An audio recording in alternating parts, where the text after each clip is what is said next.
جملة واحدة بتتكرر من آلاف البنات، يعني أنا تعبت مقاومة أنسولين تكيس، فدي مش مشكلة طبية، دي فوضى كبيرة جدا. مقاومة أنسولين وتكيس على الموبايل، واحد عمال بيضرب الهرمونات ويبوظها، واحد عمال بيقفل دايرة الحرق، فالموضوع عمال بيزيد جدا.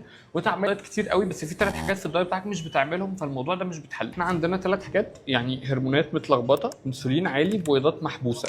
أول حاجة الدايت بتاعك لازم يكون هاي بروتين دايت، لو كارب، سكر مفيش ودي ابيض مفيش، والفاكهه مش كتير، ويا ريت يومين بس في الاسبوع. ده الدايت بتاعك، وسيب الحته دي على جنب دلوقتي هنرجع لها. تاني حاجه المكملات بتاعتك لازم تشتغل على ال3 حاجات، يعني هنحط مثلا كروميوم عشان يحسن حساسيه الخلايا للانسولين بتاعك، نحط اوميجا 3 عشان يقلل الالتهابات شويه اللي في جسمك، لان دي عماله بتهاجمك، ودي ساعات الالتهابات دي لو زادت مقاومه الانسولين والتراب الهرموني فيحصل مشاكل في الغده الدرقيه، فساعات بناخد سيلينيوم، فدي رقم 2.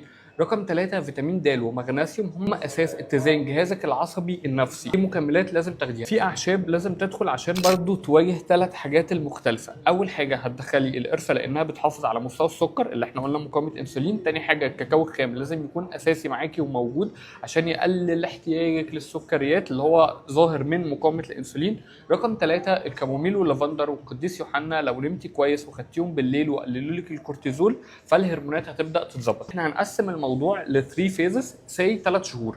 في 3 شهور لازم تمشي معايا على ده بالظبط، اعملهم حتى لو انت في دايت دلوقتي، انت هتلف وترجع. ال3 شهور دول لو ما اتعملوش انت مش هتبقى بتنجح في الدايت.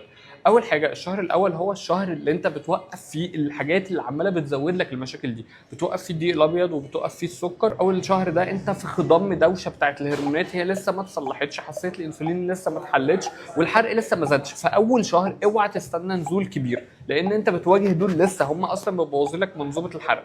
طيب تاني شهر حط في دماغك ان جسمك بدا يتنفس شويه، المعادن اللي انت بتاخدها بدات نسبتها تعلى، تاثير السكر اللي انت كنت بتدخله والدقيق الابيض جسمك بدا يتنفس لما انت ما بقتش بتدخله له، منظومه حرقك بدات تتعافى، لسه الحرق ما زادش بس ركز معايا. الشهر الثالث هو شهر النضج، كمل بالمكملات دي كلها، ولكن الدايت بتاعك هنا لازم يشفت من ان هو كان مجرد في الشهر الاول بتمنع الحاجات الغلط، ليه ان دلوقتي بتاخد نشويات معقده فقط وفي وجبه واحده فقط زي برغل وفريك ورز بني وبطاطس، وان انت بقيت بتعمل تمارين مقاومه، لان هي دي ان الكتله العضليه بتاعتك لو زادت حساسيه الانسولين هتزيد دلوقتي بقى في حته ثانيه خالص. وثالث حاجه ان المعادن والفيتامينات زمانها عليت، فبدات تظبط جهازك العصبي وجهازك النفسي، كمان تعمل لك استقرار في هرموناتك.